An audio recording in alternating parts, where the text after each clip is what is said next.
the Single-Use Plastics Directive has taken a look at the 10 most common items found on EU beaches.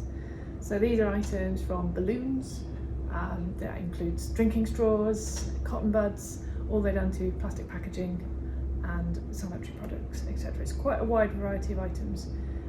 They've looked at them all and tried to look and see if there's an alternative to plastic. So those items that do not realistically need to be made of plastic, those will not be allowed to be made of plastic from now on. Things like cotton buds, there are viable alternatives. But they've taken a more nuanced view on the other items, which we can talk about more. Yeah, I mean the driver here was the marine pollution side. That's what really got them sort of what they I think felt was a gap in the legislation around sort of recycling of materials, collection of materials, separation of materials, outside of the sort of arguments around plastics or non-plastics. It was very much about, well, plastics are clearly, or most plastics are clearly a problem if they enter the marine environment, and that's where this was driven from.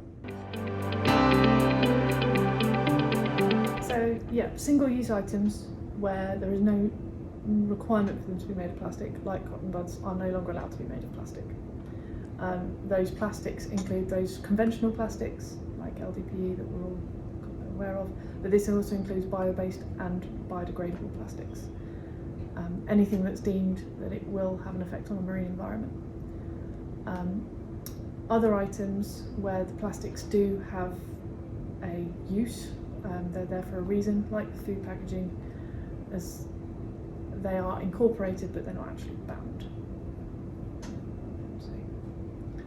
Yeah, it's that raising of the bar in essence. It's that driver towards, we have a waste hierarchy under the Waste and Resources Directive. We have packaging producer responsibilities and packaging regulations, packaging directives, etc. And this is kind of an additional bit to it to say, look, there are clearly some things we've developed that we don't need. There are clearly some things we've developed that we don't need to be made of plastic, because if they do escape into the environment, that's a bigger problem if you replace them with something like, say, wood or paper or something which has less of an environmental impact. And it's just that nuanced thing. So I mean, and also it's actually an attempt to drive the plastics industry towards genuine innovation, as in, there are other things we can be using within the context of a plastic that are better, as in a better circular economy solution, better environment. So those items such as wet wipes, sanitary towels, packaging for food, the aim here is the focus is on understanding them and better awareness to the consumer and better education on the best way to dispose of them. As an excellent starting point, wet wipes should not be flushed, and the same with sanitary towels. So there's a real push to make sure that the information on packaging makes that clear and that there's better awareness campaigns. With products such as packaging, there will then be the EPRs, which are the extended producer responsibilities. The aim here is again looking at packaging. This is where the taxes will begin to come in. These are each going to be done by each member state separately. So they are not going to be implemented for a couple more years, and each member state is currently consulting on how they will implement that. So a lot of that will come into each country's different ways of looking at waste. A lot of them are already doing it. There'll be things like deposits on bottles, things like that are quite commonly used. They'll tie into waste strategies, recycling strategies, composting strategies. So that's why each country is finding their own route, which is where we're all sort of sitting back and waiting and seeing what they're all saying.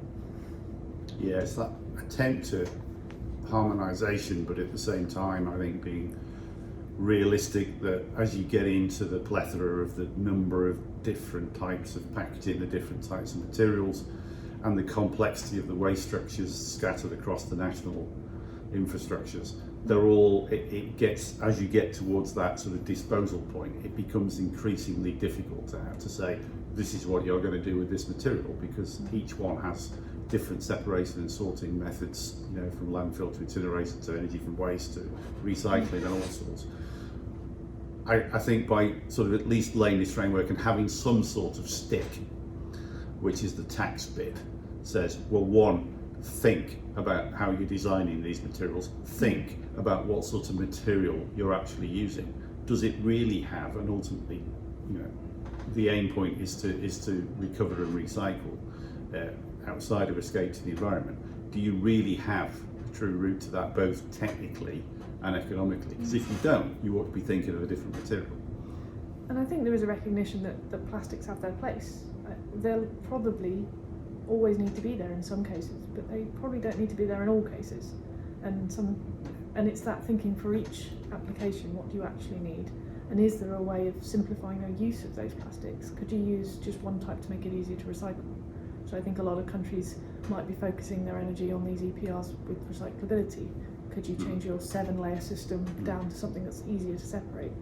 Or we might see a focus, some countries might focus on biodegradability. You might find that it's possible there'll be tax breaks if you can prove biodegradability so that you know there's an end of life and this item won't be on the planet for hundreds of years. And it's just, as John said, thinking about it. It is, and I think also the other side to it is that most conventional plastics, as we've said before, were invented to answer function. They weren't invented to answer end of life. Nobody's asking that question. So as the industries develop, and that's why it's become such a fantastically available material, because you can do so much with it. It's an exceptionally functional material. So this is not about, we've got to be careful. This is not about knocking plastics per se. It's about getting us to rethink it.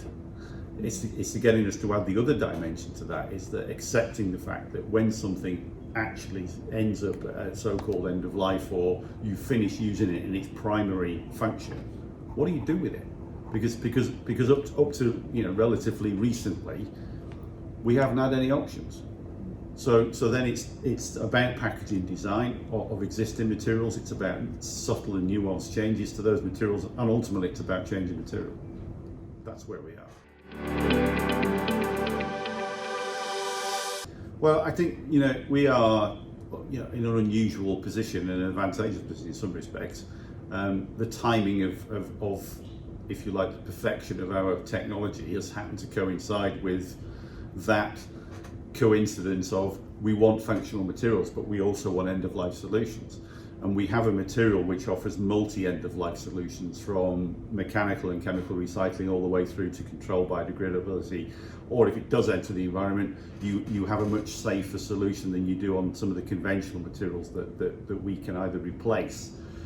The flip side is also to it is that we can combine with the new materials, the bio-based materials, or we can go into the existing materials. We can simplify structures such that they're easy to recycle and deal with, or we can make compostables with functionality that they require. So it's got a great number of options. And when you look at the SUP, for example, and you look at some of the items on there, then where we're looking to develop hydropol into fibres and non-wovens, for example, we offer actually greater functionality than the current materials that they're using, as well as an end of life, which they don't have.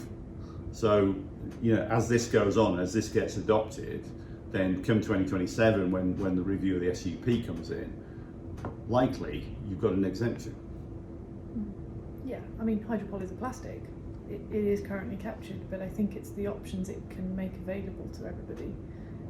As the packaging's being rethought, it gives new options, and that flushability, things like that is new and interesting, and hasn't been considered because it's a new plastic. Yeah.